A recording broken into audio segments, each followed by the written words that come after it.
এখানে নিয়েছি হচ্ছে মান কচু আর আলু, আমি সিটি মেরে নিয়েছি। অনেকদিন বাদে একটা ভিডিও ছাড়ছি, ভালো লাগলো। কাঁচা লঙ্কা চিড়ে ভাজা করে নিয়ে নিয়েছি চালা মাছ। দেখুন চালা মাছ, আর বাড়িতে সবাই চালা মাছ খায় না বলে ভাঙর মাছ আমি এখানে 2 পিস দিয়ে দিয়েছি। এখানে চালা মাছটাকেও ভেজে নিয়েছি।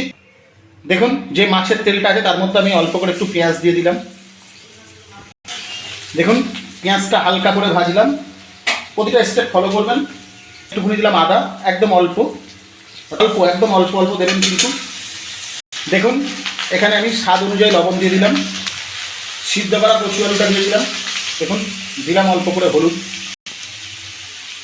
অল্প সামান্য দিলাম জিরের গুঁড়ো, একদম হালকা, অল্প করে দিলাম ধনের গুঁড়ো। এগুলো কিন্তু আমাদের বাড়িতেই মিক্স করা, মানে মিক্স করা বলছি সরি, আমাদের বাড়িতেই কিন্তু এগুলোকে। একটু বেশি সিদ্ধ হয়ে গেছে, আমি টমেটো দিয়ে দিলাম 3টে, বড় ভাজা যায় না।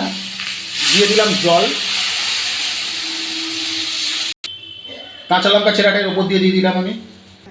দেখুন আমি যে মাছগুলো ভাজা ছিল আমি আস্তে আস্তে এখানে দিয়ে দিলাম মাছগুলোকে।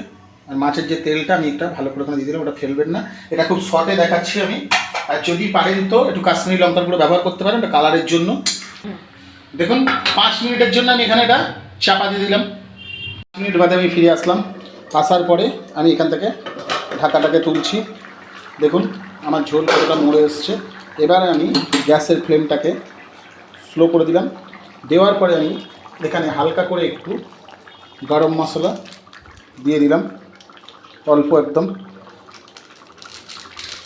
আমি প্যাকেট পাওয়া যায় যেটা, সেই প্যাকেটটাই ব্যবহার করলাম। এবার এটাকে আমি একটু নেড়ে চেড়ে নেব। আবার গ্যাসের ফ্লেমটাকে আমি হাই করে দিলাম। দেওয়ার পরে আমি এখান থেকে একটু ধনে পাতা এর ওপর দিয়ে আমি ছড়িয়ে দিলাম, দিয়ে 1 মিনিট ফুটিয়ে নিয়ে সার্ভ করে আপনাদেরকে দেখাচ্ছি। দেখুন আমি সার্ভ করে নিয়েছি। আজকে এই পর্যন্ত।